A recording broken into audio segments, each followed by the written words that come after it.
ನಮಸ್ತೆ ವೀಕ್ಷಕರೇ, ಇವತ್ತಿನ ದಿನ ಹೊಳೆ ನರಸೀಪುರದಿಂದ ಒಬ್ಬರು ರೈತರು ಬಂದಿದ್ದರು.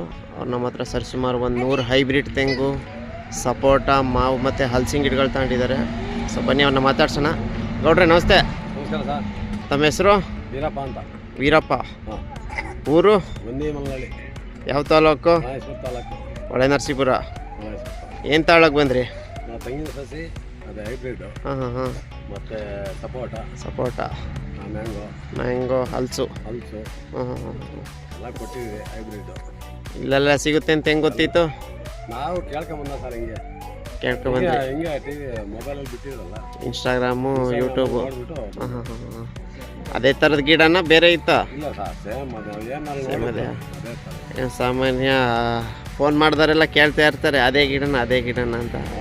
ನಾವು ವೀಕ್ಷಕರೇ, ನಾವು ಏನು ವೀಡಿಯೋ ಹಾಕಿರ್ತೀನಿ ಅದೇ ಗಿಡಗಳು ನನಗೆ ಸೇಲ್ ಮಾಡೋದು. ಯಾಕಂದರೆ ವೀಡಿಯೋ ಒಂದು ಸೇಲ್ ಮಾಡೋದೊಂದು ಆಗಬಾರ್ದು. ಸೊ ಮನ್ಸಿಗೆ ತೃಪ್ತಿ ಆಯ್ತಾ ಓಲಿ ತಗೊಂಡಿದ್ಕೆ? ಓಕೆ. ರೇಟ್ ಎಲ್ಲ ಓಕೆ ಆಯಿತು? ಓಕೆ ಆಗಿದೆ, ಗಿಡ ಎಲ್ಲ ಓಕೆ ಆಗಿದೆ. ಓಕೆ ಆಗೈತೆ. ಸರಿ ಗೌಡ್ರೆ, ಆಯಿತು. ಚೆನ್ನಾಗಿ ಬೆಳೆಸಿ, ಒಳ್ಳೇದಾಗಲಿ. ಸರಿ.